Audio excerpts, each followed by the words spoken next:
Hello. അപ്പോൾ ഇന്ന് ചാലശ്ശേരിയിലൊരു മേള നടക്കുന്നുണ്ട് കേട്ടോ. അപ്പോൾ അങ്ങോട്ട് ഞാനും ഇക്കായും കൂടിയിട്ട് പോവുകയാണ്. നല്ല തിരക്കാണ്. ജനുവരി 1-ന് സ്റ്റാർട്ട് ചെയ്തതാണ് കേട്ടോ. ഇന്ന് നവ്യനാരുടെ നൃത്തമൊക്കെ ഉണ്ട്. അപ്പോൾ അത് കഴിയാറാവുന്ന ടൈമിലാണ് കേട്ടോ അവിടെ എത്തിയത്. ലാസ്റ്റ് ആ ഒരു ഡാൻസിൻ്റെ ലാസ്റ്റ് സമയത്താണ് എത്തിയത്. പിന്നെ ആൾ സംസാരിക്കണതും രാജേഷ് എം പി സാറ് സംസാരിക്കണതും അതൊക്കെ കണ്ടു.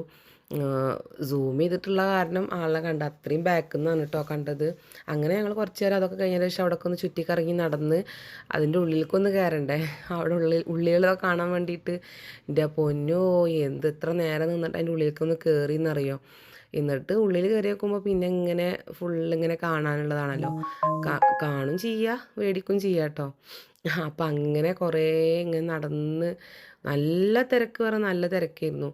അതിൻ്റെ ഇടയിൽ കൂടെ നമുക്കിതിങ്ങനെ കാണാൻ പോലും ടൈം കിട്ടില്ല. കാരണം ഓരോരുത്തരിങ്ങനെ മേടിക്കാനൊക്കെ നിൽക്കുമ്പോൾ കാണാൻ പോലും പറ്റില്ല. അത്രയും തിരക്കിലാണ്. അതിൻ്റെ ഇടയിൽ കൂടെ ഒക്കെ ഇപ്പം ഇങ്ങനെ വീഡിയോ എടുത്തപ്പോഴാണ് ഓരോരോ സാധനങ്ങൾ കണ്ടത് തന്നെ. പൊക്കി പിടിച്ചിട്ടൊക്കെ വീഡിയോ എടുത്തിട്ടാണ് എന്താണ് അതിൻ്റെ ഉള്ളിൽ ഇരിക്കണമെന്ന് പോലും കാണുന്നത്. അത്രയും തിരക്കായിരുന്നു. കാരണം നമുക്കിങ്ങനെ നടന്ന് കാണാൻ പോലും പറ്റാത്ത തിരക്കായിരുന്നു. ചില ചില ഭാഗങ്ങളിൽ മാത്രമാണ് ഇങ്ങനെ നമുക്ക് എന്തെങ്കിലുമൊക്കെ നോക്കാനും ചോദിക്കാനൊക്കെ പറ്റുള്ളൂ. അങ്ങനെ ഫുള്ളായിട്ട് നടന്ന് എല്ലാതും കണ്ട് ഇനി ഇത് കണ്ടിട്ട് കഴിഞ്ഞിട്ട് വേണം അടുത്ത സെക്ഷനിൽ പോകാൻ. അവിടെയാണ് ഫുഡൊക്കെ ഒരുപാട് ഐറ്റംസ് ഉണ്ട് എന്നൊക്കെ പറഞ്ഞിട്ട് വീഡിയോസിലൊക്കെ കണ്ടിട്ടുണ്ട്.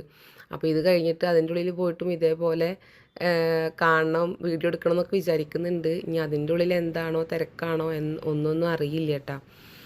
അപ്പോൾ ഇവിടെ കണ്ടില്ലേ, ഇവിടെ ഇതൊക്കെയാണ് കാഴ്ചകൾ. അങ്ങനെ ഇതെല്ലാം കഴിഞ്ഞതിന് ശേഷം ഒരു വിധം ഞങ്ങൾ പുറത്തിറങ്ങി. എന്നിട്ട് അടുത്തത് ഫുഡിൻ്റെ അവിടേക്ക് കയറിയിട്ടോ. എന്താ തിരക്ക് നോക്കി നോക്കിയേ. അവിടുന്ന് ഇങ്ങനെ ഓരോ ഐറ്റംസ് മേടിക്കുക, അവിടെ പോയി ഇരുന്ന് കഴിക്കുക, അതാണ് പരിപാടി. എല്ലാ തരത്തിലുള്ള ഫുഡ് ഐറ്റംസും ഉണ്ട്. ലൈവായിട്ട് അവിടെ തന്നെ ഇങ്ങനെ ഉണ്ടാക്കണതും ഒക്കെ കാണാനുണ്ട്. എന്നിട്ട് ഇങ്ങനെ ലൈവായിട്ട് അവിടെ പോയിരുന്ന് കഴിക്കുക. നല്ല രസം ഇങ്ങനെ കാണാൻ. പക്ഷെ ഭയങ്കര പൊടിയാണ് കേട്ടോ. ഒരുപാട് ആളുകളുള്ളതല്ലേ, നല്ല പൊടിയൊക്കെ ഉണ്ട്. അത് പിന്നെ ഇല്ലാതിരിക്കില്ലല്ലോ. അത്രയും എന്താ പറയുക, നമുക്കൊരാളിനെ അങ്ങോട്ട് നമ്മൾ കൈവിട്ട് പോയി കഴിഞ്ഞാൽ കാണില്ല, അത്രയും തിരക്കാണ്. അങ്ങനെ എല്ലാ ഫുഡുകളും ഉണ്ടാക്കണതും കഴിക്കണതും കൊടുക്കണതും ഒക്കെ കണ്ട് വീഡിയോസൊക്കെ എടുത്ത് ഇനി ഇവിടുന്ന് ഇതേപോലെ നടന്ന് നടന്ന് പുറത്തേക്ക് എത്തണ്ടേ. എന്നാലും ഇങ്ങനെ എന്താ പറയുക, ഒരുപാട് ഫുഡ് ഇങ്ങനെ ഉണ്ടാക്കണതും ഒക്കെ കാണാൻ പറ്റി. നല്ല രസമായിരുന്നു കേട്ടോ. മേടിച്ചോന്ന് ചോദിച്ചാൽ മേടിച്ചില്ല. എന്തോ അവിടുന്ന് പിന്നെ അങ്ങനെ എന്താ പറയുക, തിരക്ക് കാരണം, അത്രയും തിരക്ക് കാരണം ഒന്നും മേടിച്ച് കഴിക്കാൻ പറ്റിയില്ല. അതാണ് സത്യത്തിലുണ്ടായത്. അങ്ങനെ അതൊക്കെ കഴിഞ്ഞ് ഞങ്ങൾ പുറത്തേക്ക് ഇറങ്ങി.